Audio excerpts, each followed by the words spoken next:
Well, what do you mean by that's my shtick? Well, you're not a geopolitics guy in general, are you? I don't even know exactly what you're asking. I'm saying you've decided, being a comedian, you've decided now to become somebody who talks about Israel and the conflict. I think you're incorrect. Yeah, but Or a he lot of other does people. talk Okay. about Yemen constantly. He talks about a lot of things that aren't in the news. Well, I constantly. tend to talk about the conflicts that my government is directly involved in, which I think is reasonable to me. But I don't quite get, like, what's all the appeal to authority stuff? I mean, So recently, Joe Rogan had both Dave Smith and Douglas Murray on his podcast to do a debate. And among the subjects covered were Israel, U.S. foreign policy in general, and if you can believe it, even who Joe Rogan chooses to invite onto his podcast. To use an old-fashioned term, this one seems like a real doozy, so let's watch and let's react. I bet you agree on a lot of things, and I bet you disagree on a lot of things. And it'd be fascinating to see your perspectives on these things. So that's why you're here together. Okay. And Well, Douglas, Can I ask you something? yes, sir. Since the war in Israel began, and since the war in Ukraine began, you've had quite a lot of people who are very against both in different ways. Yes. Do you think you've had enough people on who are supportive of either war? I don't know that word enough, if that's a good word. Let's say enough people who are on the side of Israel instead of wild critics of Israel. Well, I've had a few. I mean, I believe God Sad is on the side of Israel. for sure. Jordan is on the side of Israel. You had Mike Baker, Coleman yeah. Hughes. Yeah. I've had, Coleman did it for like 20 minutes. That wasn't why he was here. no, I mean, none of them. And none of them is why they're here. You know, it's a good question. Do you think you've tilted one way? Me personally, No, just with the guests you've had. the guests, yeah, probably more tilted towards the idea that perhaps the way they've done it is barbaric. You know, what's interesting here is actually, I think I disagree with Joe in terms of, I don't think that his guests have been tilted toward the anti-Zionist position. Actually, I took a look at some of Rogan's past guests, especially recently. He's had Ben Shapiro on. He's had him on multiple times. He's had Jordan Peterson on multiple times. He's had Barry Weiss. He's had Konstantin Kisin. All these are pro-Zionist voices. And I think Brett Weinstein might be. He doesn't make that a big part of his shtick.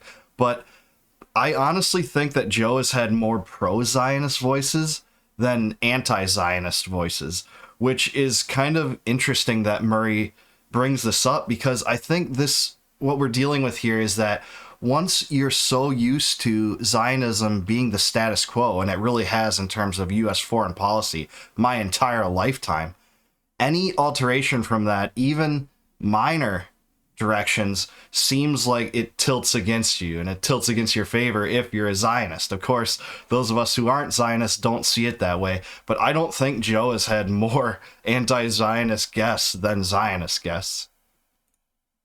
But why do you think that is? Just out of interest. I'm just interested in your selection of guests because you're like the world's #1 podcast. So Yeah, it's not. I don't think about it that way. I just think I'd like to talk to this person. But can I just? Yeah, sorry, yeah, it's your show. But sure. If you're going to interview historians of the conflict or historians in general, why would you get somebody like Ian Carroll or? Yeah, but Ian Carroll, I didn't bring him on for that purpose. I brought him on because I want to find out, like, how does one get involved in the whole conspiracy theory business? Because his whole thing is just conspiracies. Sure. You know? But do you have any? I mean, there's been a tilt in the conversation, in both conversations, in the last couple of years, and it's largely to do with people who have appointed themselves experts, who are not experts. You mean like Ian? I don't think he appoints himself an expert in anything. Who's that other dude who thinks he's an expert on Churchill? Oh, Daryl Cooper does not think he's an expert. In fact, I think it's everybody else is always calling him an expert, and he's like, I'm just a history Have you nerd." ever... You know, what's so crazy about this is a classic appeal to authority. Murray is essentially saying, why aren't you having more experts on? Why don't you trust the experts? And the lunacy involved in that is so crazy, especially given the last 5 years when people such as Murray have been very critical about what the experts have said about, say, critical race theory and immigration and, the COVID regime. Murray's one of these guys that is on kind of the traditional right anti-woke crowd, but honestly, they're using a lot of the same tactics that you get from leftists that say, oh, hey, that's racist. That's why he's wrong. Notice that he's not actually taking on the argument here. He's actually kind of disparaging Joe for having the wrong people on. And people like Ian Carroll, as far as I can tell, is kind of a guy that's really searching for answers. And he hasn't purported to be an expert. Neither has Daryl Cooper on this. And it's so interesting that Murray points to the same strategy as the left on this. Absorbed any of his material? Have you ever consumed any of his podcasts or anything like that? I tried. Yeah? It's pretty hard to listen to somebody who says, I don't know what I'm talking about, but now I'm going to talk. Or I don't know about this. Or I'm not capable of debating this historian, but I'm going to just tell you what I think. Yeah, but that's not I think that's a exactly little that's bit not out of exactly what context. Daryl was saying. I mean, Daryl's point of view, however you feel about this, what Daryl is saying is he doesn't really like doing debates. He likes to do long format stuff where he can really explain his But there's, position. if you And by the way, Daryl's podcast where he does exactly that is fantastic. And they never bring up the points he raises in that podcast. For those that are watching this, I really recommend Fear and Loathing in the New Jerusalem. That's his series about Israel, but he's also done others on Jim Jones, and right now he's doing a World War II one. But, this is just going back to demeaning Joe for having the wrong people on, not actually taking on the arguments. So hopefully at some point in this video, there will be an argument. throw a lot of shit out there, there's some point at which I'm just raising questions is not a valid thing. Mm-hmm. You're not raising questions. You're not asking questions. You're telling people something. Do you think Daryl's doing that? I think there's a whole bunch of guys doing that. I think Dave is doing that, very obviously. Dave's a comedian, but he's now mainly talking about Israel. That's absolutely not what Dave mainly talks about. That is a subject he does talk about, but Dave has run the gamut when it comes to politics, especially American politics, whether it be Trump or the Democrats or Ukraine or Yemen or Iran or U.S. foreign policy in general, U.S. economic policy in general. Dave is not a specialist in Israel, nor would he claim to be. He has opinions on it, but again, Murray's not making an argument about Dave's perspective on that. So far, he's only demeaning other people in front of Dave that Joe has had on. This is crazy.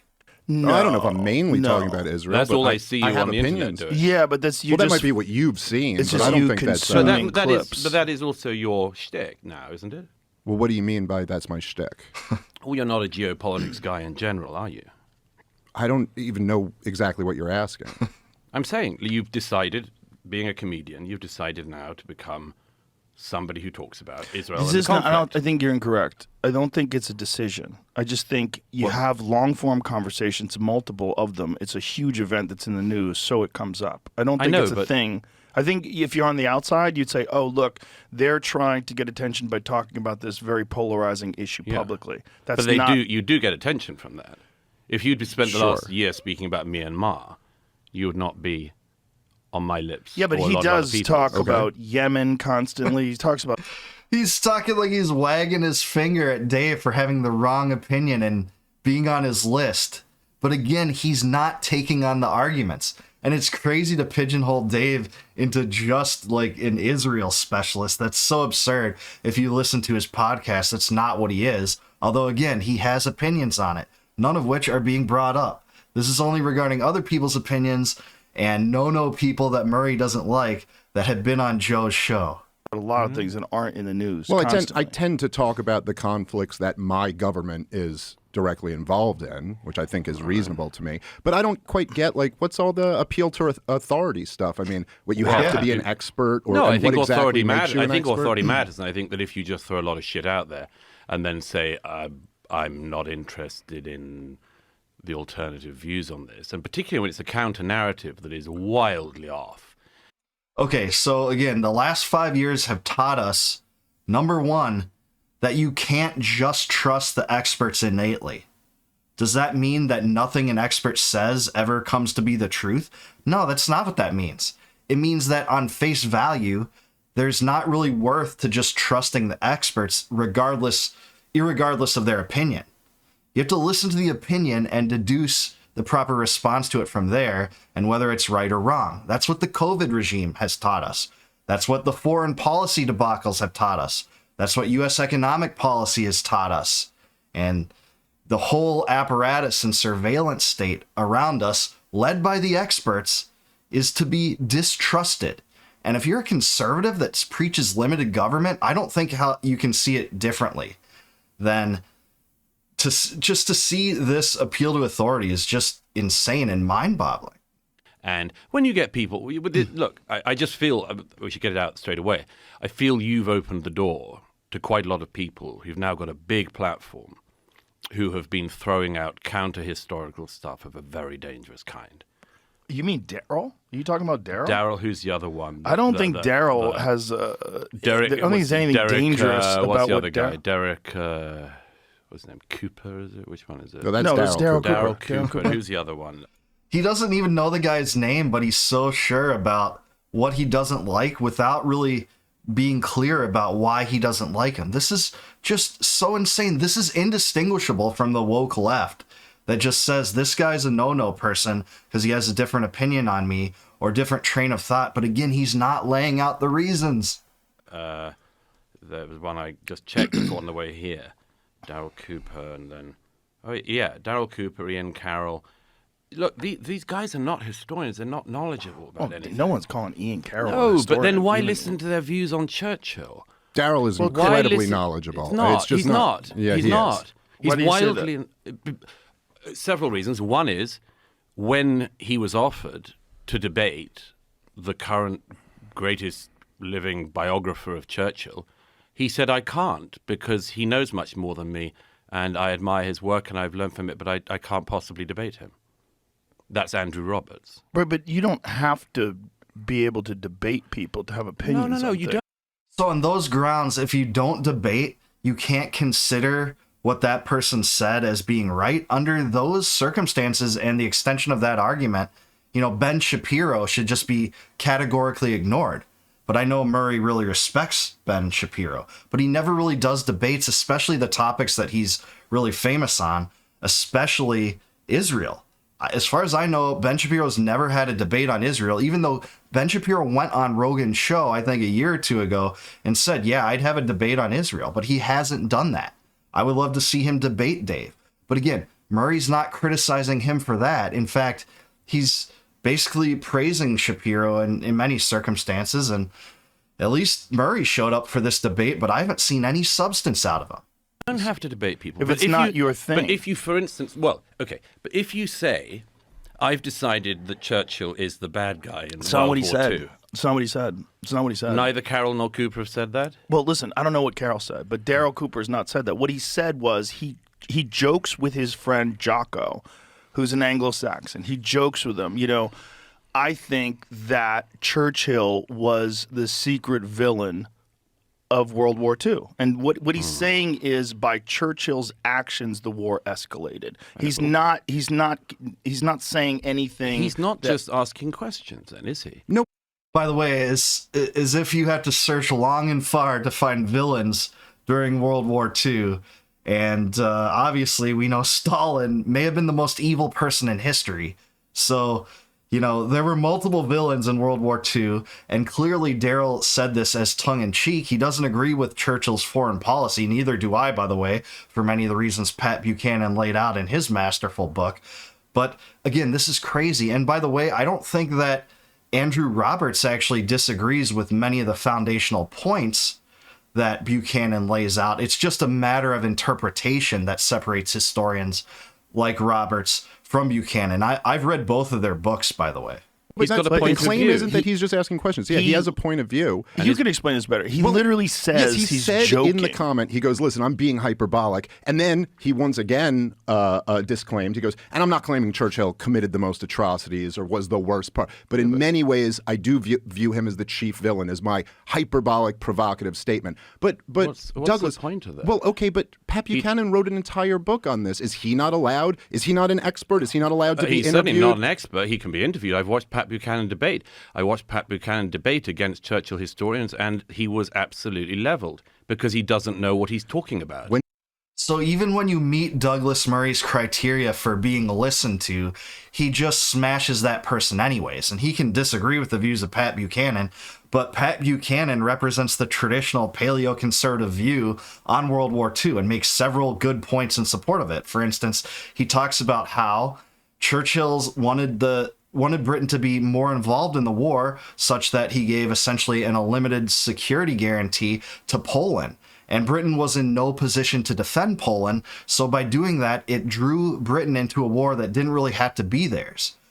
Same thing when it comes to peace with Hitler or staying neutral like Switzerland did. Before the Battle of Britain, actually Hitler wanted a peace with Britain so that he didn't have to, fight them militarily. And, we had the Battle of Britain, and rather than making a peace with Hitler and staying out of the war, or just remaining a neutral power, and we're not really sure what Hitler would have done. Maybe he wouldn't have bombed Britain, because doing so was one of the contributing reasons that brought the U.S. into war. Bombing Pearl Harbor was more so one of the reasons. But there are a lot of nuances here that are worth considering.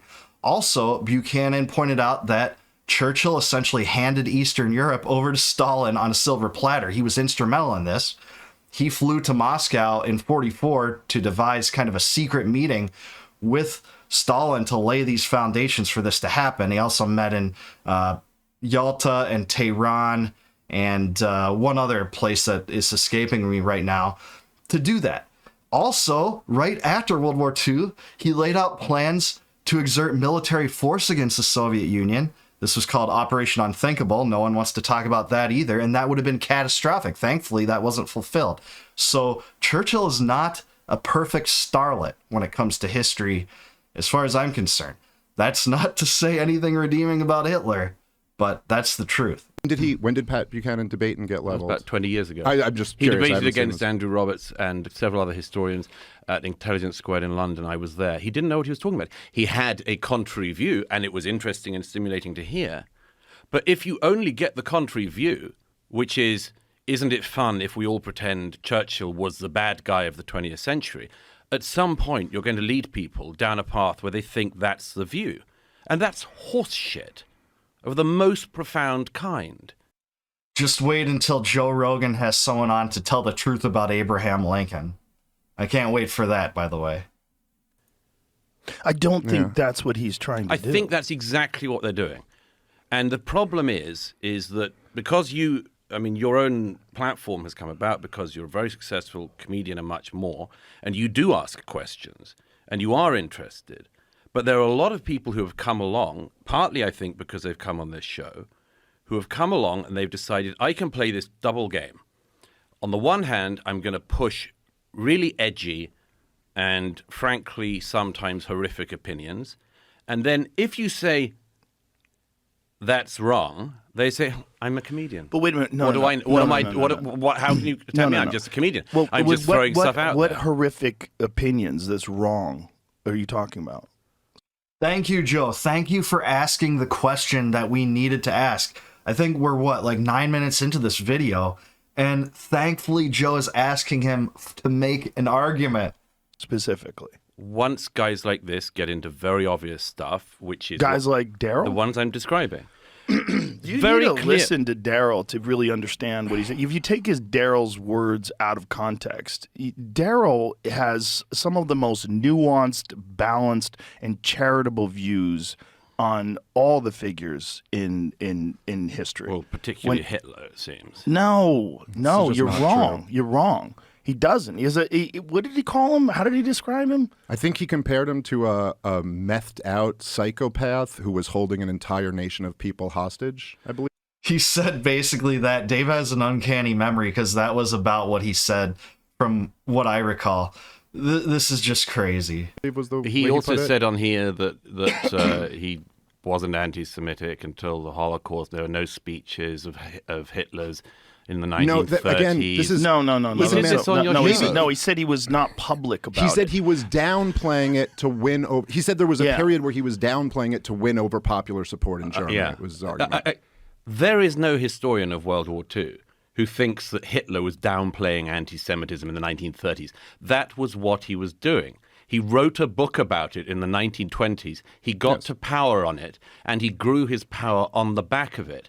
The idea that you can argue that in the 1930s, Adolf Hitler was downplaying the anti-Semitism, like, there's no historian who would agree with that. This is categorically untrue. So I've read the most prominent Hitler biographies written by John Toland and Ian Kershaw, and both of those say that Hitler went through periods where he basically downplayed his own anti-Semitism, with which both of them acknowledged that he was an anti-Semite, in order to selectively manipulate people into giving him power and to affect the electoral processes in ways that he wanted to benefit the Nazi Party. He certainly did downplay it at times, and depending on the audience that he spoke to. Both Toland and Kershaw agree with that. Those are the two most prominent biographers of Hitler, and I think Kershaw is still alive. Toland's not. I've read both of their books. Both of them make that point. This is also acknowledged by other Hitler biographies like Richard Evans and a few more. I think Alan Bullock as well. So this is a widely held view amongst Hitler biographers. So for him to say that no historian would say that is absolutely crazy and incorrect. So why would you throw out the idea that in the 1930s, Hitler was not being anti-Semitic in public? That was what he was doing in public. He announces to the German... He didn't say that for all the 1930s like he made it sound. This is, again, Murray's so wrong. Parliament what he wants to do. So when you're throwing out claims like he was keeping it down in the 1930s, first of all, what are you doing? And secondly, why? Okay. I mean, I think that it's kind of hard because I don't even know exactly what Daryl's point on that was. And so I'm not really in a position to argue what he was saying there. I don't think you're giving him the most charitable interpretation. I don't need to give him the most charitable interpretation to be able to... Of course you don't, because your whole shtick relies on trying to ruin someone's reputation instead of hearing them out or tackling their arguments. You go for straw men, and the first argument you actually made right there about Hitler is categorically incorrect, according to the Hitler biographies. To see okay, I what think you're he's straw-manning doing. him, I should say. Look, anyone can look up what he said on this show and others, what these two guys in particular have said on repeated podcasts with both of you. It's an attempt to downplay Hitler and always to do down Churchill. I don't think he downplayed Hitler. In You're saying whatever I've way they downplayed can. Hitler? No, I said in conversations with you and others, this is the shtick of these guys. They've decided it's edgy and funny, and I think this is very, very interesting and also very dangerous because we live in an era now that the right has got some mojo back in America. We saw years of crazy left overreach where they tried to make us all say the craziest things. And completely predictably, there are now figures on the right playing with really dark and ugly stuff. And now the right flavor of woke is trying to make us say the most ridiculous things, like Israel should be supported at all costs, no matter how much it bankrupts us, no matter how much it leads to debacles in the Middle East, no matter how many enemies we inherit because of it. That's the truth. On their side. I agree and with they that. are mainstreaming I don't this, think and I Daryl's think it's doing that. partly being mainstreamed by the two people I just described. And both of you have kept speaking to these people, and you don't get on the historians who... Their crime is that they kept speaking to no people that Murray doesn't like. Oh no, not that. Anything but that. This is ridiculous. This is indistinguishable from the woke left. Completely indistinguishable. know about this.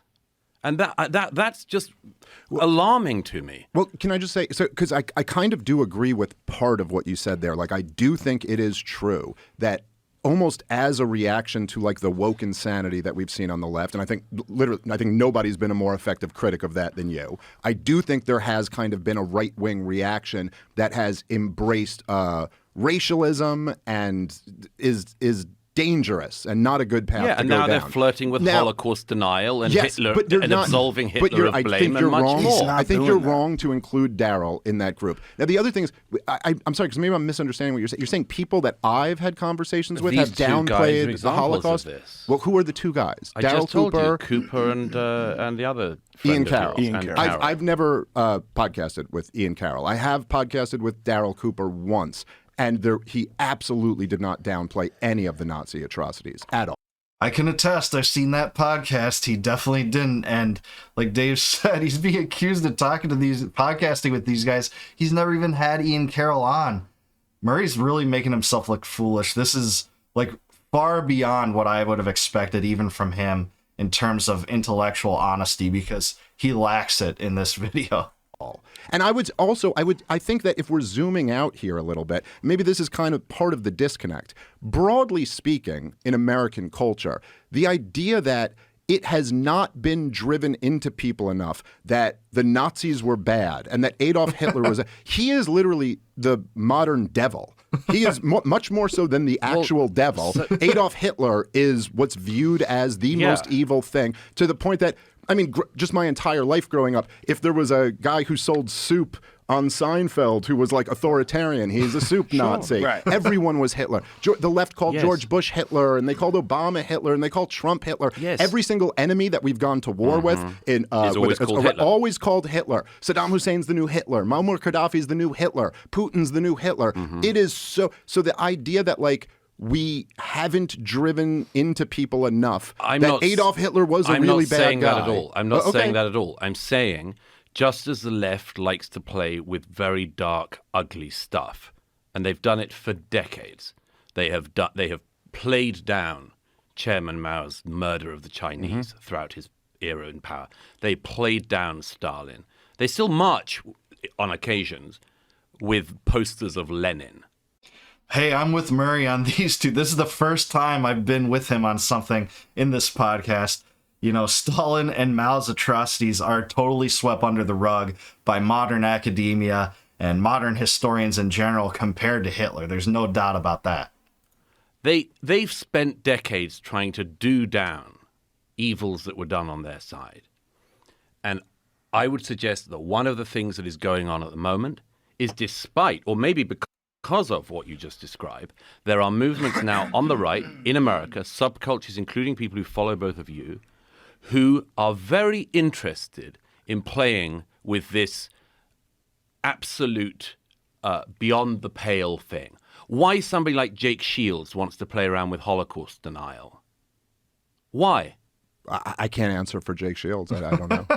Why do you think? I have no idea. There's not been a single time that Murray's taken on one of Dave's arguments this entire time, by the way. He's been on a 15-minute tirade about, again, no people that Joe Rogan had on when he should have had on the experts, but he's not taking on Dave's arguments. Yeah, I think a lot of people get captured by audience capture. Captured by their audience. Yeah, I think that's the thing. You get a lot of positive reinforcement from a bunch of twisted people. Well, it's also, I mean, there's something about, Michael Malice had that great line. He goes, when you take the red pill, you're supposed to take one and not swallow the whole bottle. Yes. And I think there's like this dynamic. What happens is, and of course, people know the red pill is the analogy from the Matrix. The idea that you wake up to realizing that so much of the stuff you believed was bullshit propaganda and is all lies. And this is a real danger when the establishment and the institutions are all caught with their pants down, having sold a bunch of very consequential policies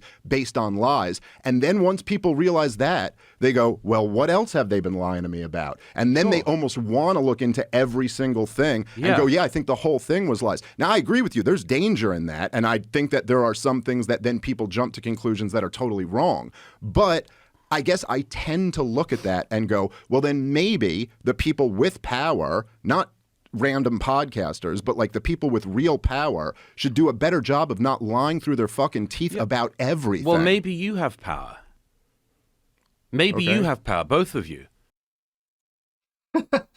Well, it really was a doozy, like I said. This was filled with straw men, appeals to authority, and all sorts of bogus tactics by Murray in particular to try to, essentially lump these people all in as anti-Semitic lunatics. Didn't really, again, take on Dave Smith's arguments once in this. The one argument he had made in this entire, what was it, like a 20-minute video, was wrong about Hitler. According to Hitler's two most prominent biographers, John Toland and Ian Kershaw. By the way, I really recommend both of their books on Hitler. They're great. I have them somewhere back here, both of them actually.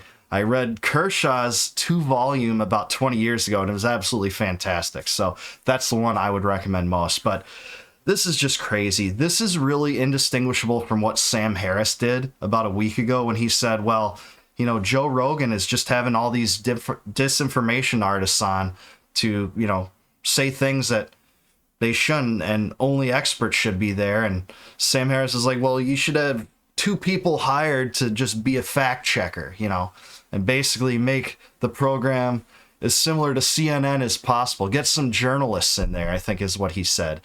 But he doesn't get it and Murray doesn't get it. That's why Rogan is the #1 show, is that he has these conversations, sometimes with dissident voices that might not agree with you on all these issues, but he sure as hell has had a lot of guests that do agree with Murray on all these issues, especially Israel.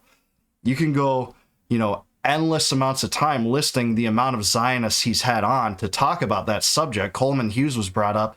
He talked about it for a long time from my recollections. I think it was more than 20 minutes.